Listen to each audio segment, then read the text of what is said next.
बादशाह का असली रूप। एक राजा की आदत थी कि वह भेष बदलकर लोगों की खैर खबर लिया करता था।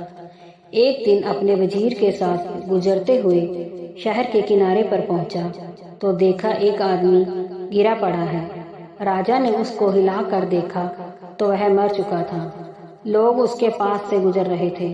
राजा ने लोगों को आवाज दी, लेकिन लोग राजा को पहचान न सके और पूछा क्या बात है। राजा ने कहा, इसको किसी ने क्यों नहीं उठाया। लोगों ने कहा, यह बहुत बुरा और गुनहगार इंसान है।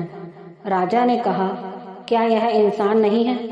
और उस आदमी की लाश उठाकर उसके घर पहुंचा दी। उसकी बीवी पति की लाश देखकर रोने लगी और कहने लगी, मैं गवाही देती हूँ, मेरा पति बहुत नेक इंसान है।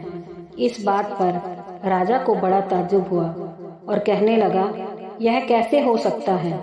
लोग तो इसकी बुराई कर रहे थे और तो और इसकी लाश को हाथ लगाने को भी तैयार ना थे। उसकी बीवी ने कहा, मुझे भी लोगों से यही उम्मीद थी। दरअसल हकीकत यह है कि मेरा पति हर रोज शहर के शराब खाने में जाता, शराब खरीदता और घर लाकर नालियों में डाल देता और कहता कि चलो कुछ तो गुनाहों का बोझ इंसानों से हल्का हुआ।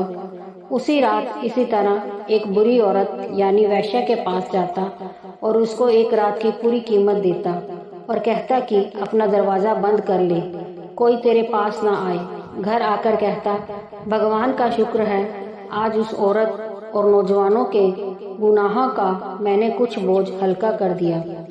लोग उसको उन जगह पर जाता देखते थे। मैं अपने पति से कहती, याद रखो, जिस दिन तुम मर गए लोग तुम्हें नहलाने तक नहीं आएंगे, ना ही कोई तुम्हारा क्रियाक्रम करेगा, ना ही तुम्हारी चिता को कंधा देंगे। वह हंसते और मुझसे कहते कि घबराओ नहीं, तुम देखोगी कि मेरी चिता खुद राजा और भगवान के नेक बंदे ही आकर उठाएंगे।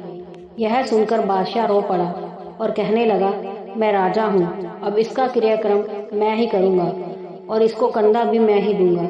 हमेशा याद रखिए, अपना किया कर्म कभी खाली नहीं जाता, इसलिए अच्छे कर्म करते रहिए, खुद भी खुश रहिए और लोगों में भी खुशियाँ बांटते रहिए। प्रार्थना और विश्वास दोनों अदृश्य हैं, परंतु दोनों में इतनी ताकत है कि नामुमकिन को मुमकिन बना देते हैं।